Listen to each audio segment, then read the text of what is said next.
Thank you for coming, and thanks for all you for coming. Usually, you can hear me, right? Okay. Usually in such cases, I tell people, please pay attention because I will talk to your mind. In such a situation, I have to say, take care, I'm talking inside your ear. I'm here today to try to answer one question, which started 2016. 2016, when the Vision 2030 started, it was planned to be implemented through 3 phases. The first phase is setting the foundation, and that should last till 2020. And the second phase, which is gaining some wins, should last to 2025. And the third one, which is strengthening the impact and realizing sustainable benefit, should last to 2030. When I was there, 2016 to 2018, I was there as one of the implementer and actually one of the learners. I had a lot of questions. How to change a whole country? When I started to realize the question, I had to move to the US. I worked there for 3 global companies, and I found another type of questions. And when I started to find the answers, I have to come back to Saudi Arabia. A year ago, I started again with Saudi Arabia, working for EY, after EY US, working for EY KSA now, and I started to find new questions. But fortunately, I'm here. I'm not leaving this time. And I'm here today trying to help to answer one big question. That question is about how to bring the first 5 years to the last 5 years of the Vision 2030. Today, I'm here trying to help in answering one main question: how Scaled Agile can help organizations to realize sustainable benefits. When I started developing these slides, trying to answer one question, a lot of questions came to my mind. I need to remember what is exactly the Agile. What to scale Agile? Is it necessary to have all benefits sustainable one? Are all benefits sustainable? So I had to come up with a lot of answers, sub-answers to answer the main question. So let's start with some basics. As individual, as one person in any organization, to be agile, even in your life, you need to be fast and rapid in response. If you left that up to a department or organization, that could be called business agility rather than agile. So if I call someone agilist or someone with a mindset of agile mindset, it means that he is a rapid responsible, or he can proactively capture the changes and act upon it. So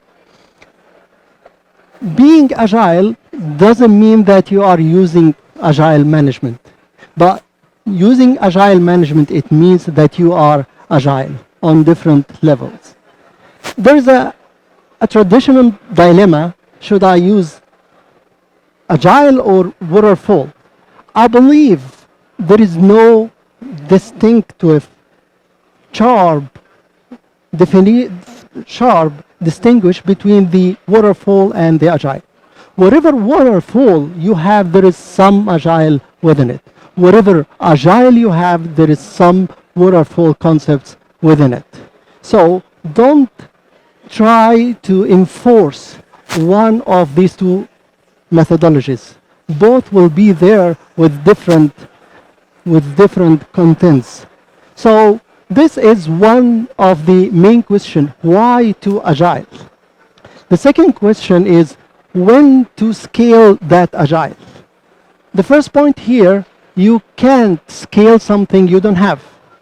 So you need to find agile on the mindset level first, on the department, on the organization. This will come by nature. So the first point is to have agile on the lower level. The second, you can scale it up to the organization as whole. When it comes to number of teams, usually if you have 1 or 2 or 3 up to 5 teams, it's not necessary to have this agile on the organization level. But once you have more than that, which usually up to 50 or 75, at this moment you may think to have the agile on the organizational level. So if this is the agile and this is how to scale the agile is the coming question. There are a lot of methodologies, a lot of frameworks in the market trying to help different organizations how to scale the agile. I choose only 2 of them to discuss with you today, which is Scaled Agile Framework, and the shortcut for it is SAFE, and the second one is Disciplined Agile, and we can call it DA. So after answering the question why to agile and when to scale the agile, the third question is how to agile. How to agile using SAFE is something getting spread all over the world. Actually, SAFE is the fastest or the main trend in Scale Agile right now. Thinking of SAFE as a main framework for scaling Agile, start with the foundation level. As you can see, we have 3 configurations. The first one, or the basic one, is the essential level. Once you have that essential level, and this is a mandatory level to have in your organization if you are thinking to scale the Agile. The second level could be the large solution. And the third one is the portfolio level. So sometimes you could have the essential in addition to the portfolio. And sometimes you can have essential and the large solution in addition to the portfolio. So speaking of SAFE, SAFE consists of many artifacts. And the beauty of this framework that's open source, and you can go, and I believe this is gonna be the second or the coming wave for scaling Agile all over the world. So back to the basics, as you can see, there are some foundation which you have to build up on it. After that, you can build the first level, which is the essential, moving up to the portfolio level. The second framework we may use to scale the Agile in our organization is the Disciplined Agile. And this is something new, partially coming from PMI. PMI acquired it and acquired a lot of things to support it recently. So Disciplined Agile is another way of, or another methodology to scale up the Agile in your organization. There's a main difference between SAFE and DA, or Disciplined Agile. SAFE considered as a framework, considered as a methodology, which you have to follow most of its steps. On the other side, DA, or Disciplined Agile, is considered as a toolkit, where you pick whatever you need, where you find the issue you need to solve and start to fix it, and go again in the same cycle: plan, do, check, act.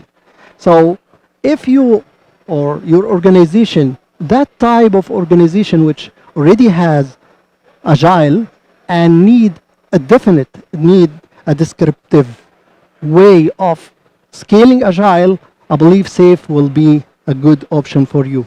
If you want to be free, you have different type of agile methodologies, Scrum, XP, whatever. Maybe at this point, disciplined agile will be the right choice for you.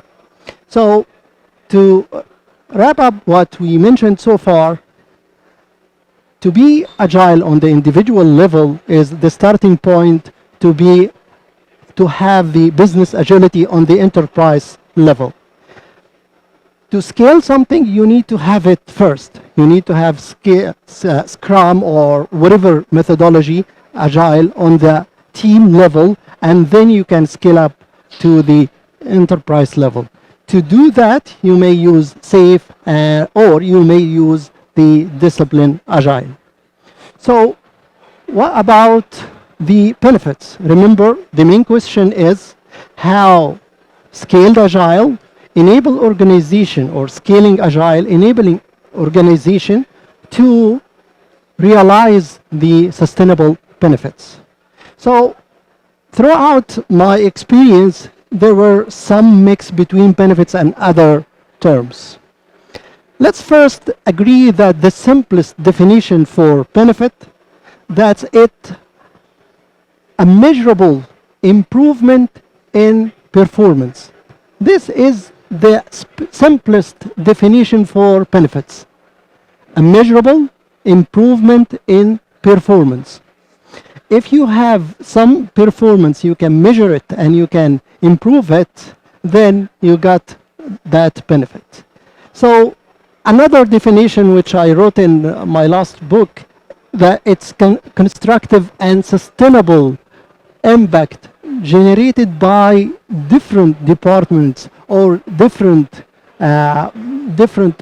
institutional activities in the interest of some individuals or entities. Benefit is not KPI. Benefit is not a deliverable. Benefit could be a KPT. This is something we will discuss, key performance target. To construct a benefit, it starts from the project level, start from the deliverables. That deliverables, if not utilized, you will never gain that benefit.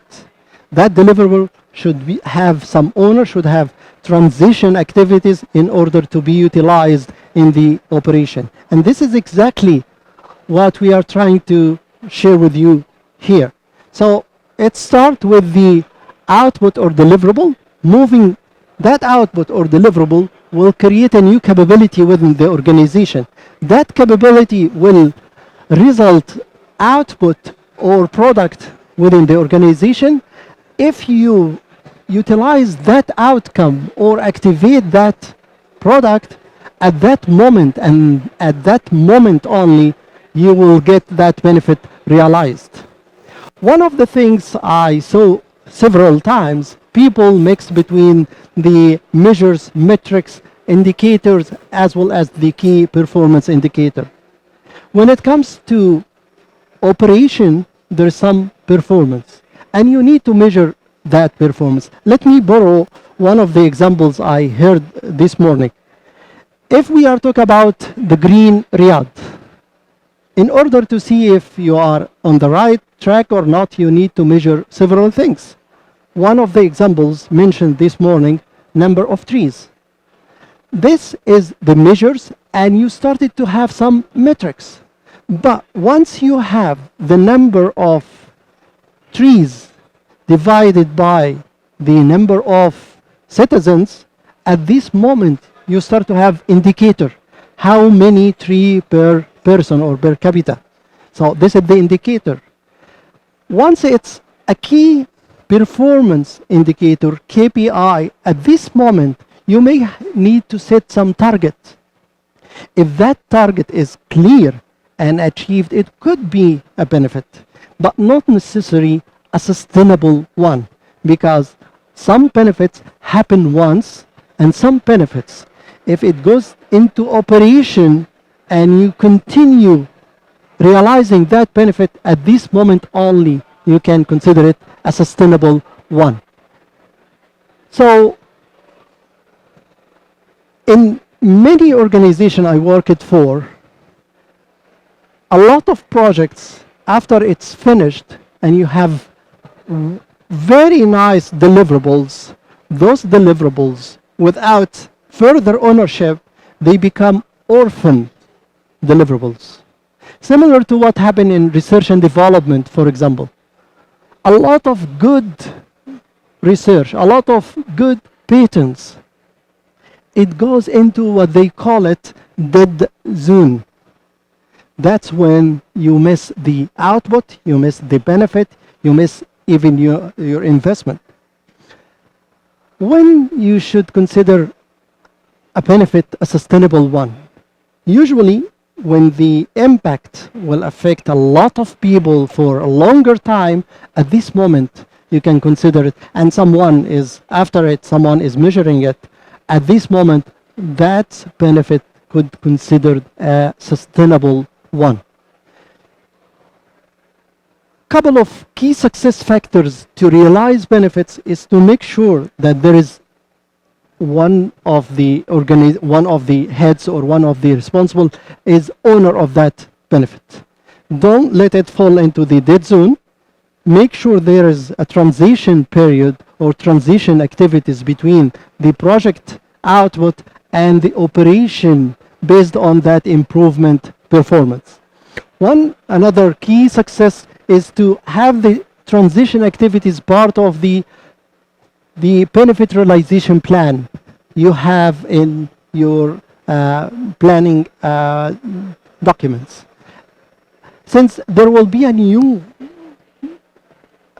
performance and new input, for sure you will need some change management. One last key success factor for realizing benefits is continuous or to continue measure. Because as you know, if you want to manage something, you need to control it. And if you want to control it, you need to measure it. And if you want to measure it, you need to have some metrics to measure. So you will never gain this benefit management unless you start measuring its performance.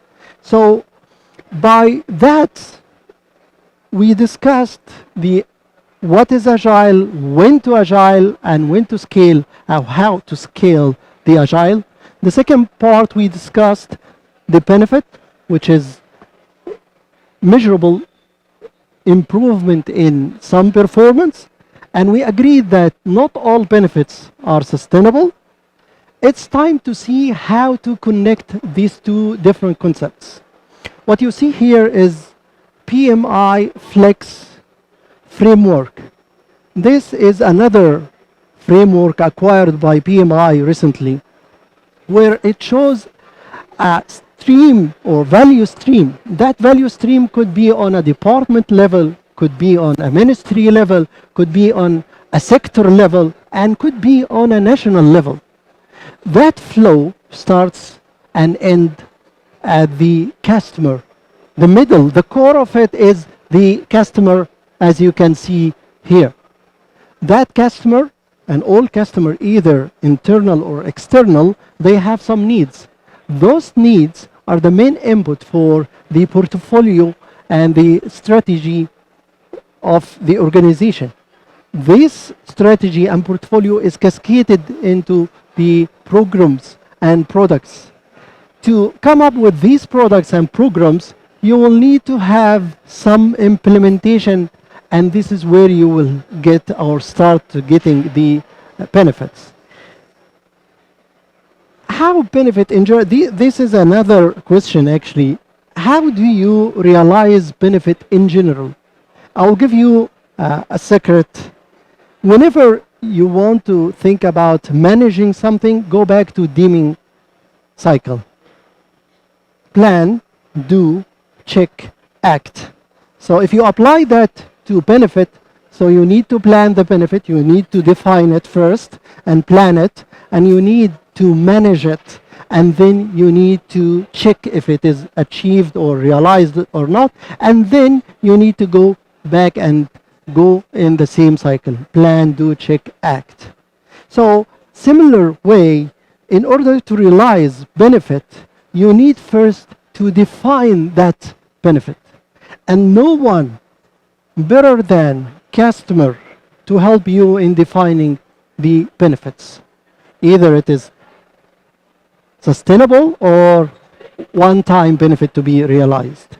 After you define it using the customer experience, using the service design concepts, you can move to the quantify and plan the benefit and how you will realize it.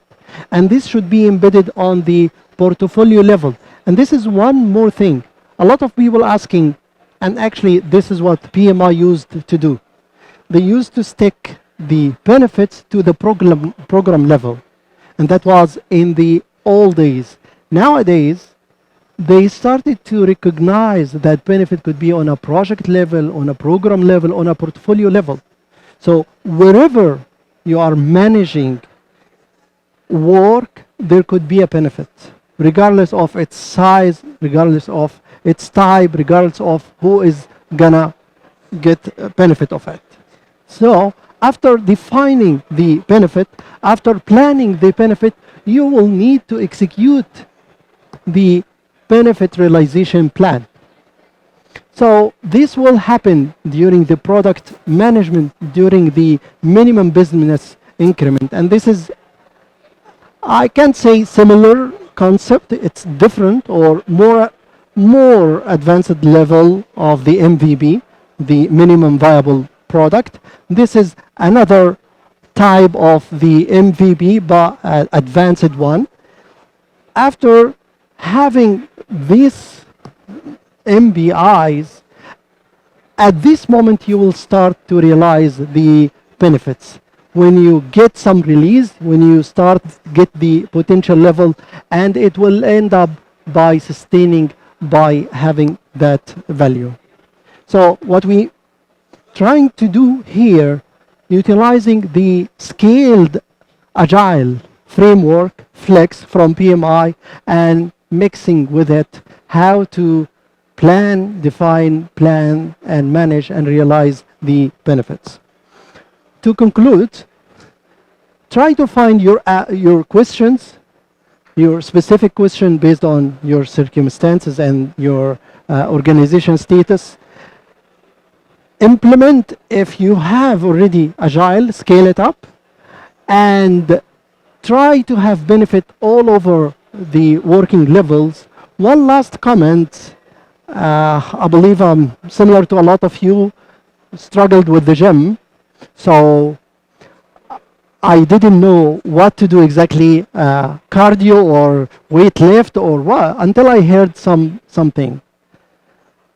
Someone told me the best practice is the practice you consistently doing, regardless of what is it. What I'm trying to say, try to have agile, try to scale the agility at your organization and don't stop. Thank you. I hope I raised more questions rather than answering the main question. Thank you so much. Thank you, Mr. Imad. On behalf of the organizing committee, we would like to thank you. Thank you. For the wonderful presentation. Thank you. Thanks a lot. Thank you. تسلمي. الله يحفظك يا رب. شكرا.